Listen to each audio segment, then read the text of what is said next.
When Mia and Josh bought the old Victorian house on Hawthorne Street, they thought they'd struck gold. It was cheap, suspiciously cheap, but they were desperate to leave the city.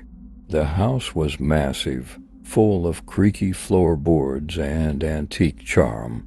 Mia, a freelance photographer, was especially thrilled by the attic, where she planned to build her studio. 3 days after moving in, Mia found it. A dusty wooden box tucked behind insulation panels in the attic wall. Inside, a stack of old, yellowing Polaroid photographs bound by a piece of rotting twine. Curiosity won over hesitation. She untied the bundle and started flipping through them. Each one was dated 1982, 1989, 1997, 2005, different families, different rooms of the house, but all the photos had one thing in common. In every single image, somewhere, in the corner, in the background, behind a window, stood the same little girl, black hair, pale-skinned, a black dress, no expression, and no one else in the photo ever seemed to notice her. Mia showed Josh. He laughed it off. It's probably just the previous owner's daughter, but when she looked up the previous owners, none of them had a daughter. 2 nights later, Mia took some test shots in the attic with her DSLR. She didn't see anything unusual until she uploaded them to her laptop. There, in the third image, in the corner, near the window, the girl was standing again, same expression, same pose, except this time, her eyes were looking directly at the lens. Mia tried to convince herself it was just her mind playing tricks. Maybe she'd accidentally overlapped some old image. But that night, as they lay in bed, Mia heard a click, a camera shutter. She sat up, looked around, nothing then. Another click, this time from inside the closet.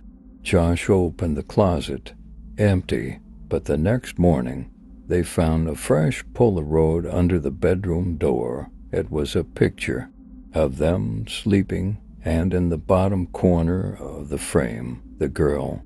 Josh wanted to leave. Mia, stubborn, insisted on setting up cameras.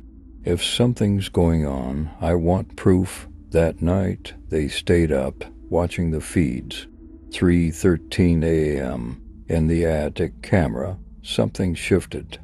From behind the boxes, she stepped out, not a ghostly blur, a fully visible, real child. No eyes, just black voice where her eyes should be.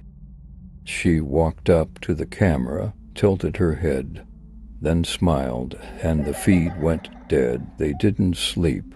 At dawn, Josh went to the attic. The camera was smashed, and beside it, placed neatly on the floor, another Polaroid, but this one was different. It was dated 2026, tomorrow's date, and in it, the house was empty. Only 2 things remained in the photo: a shattered camera on the ground, and Mia's body hanging from the attic ceiling. They packed their bags. They didn't even finish the coffee. Josh ran out to start the car, while Mia grabbed the last few things, but she never made it outside because in the hallway, she found one last photograph taped to the wall.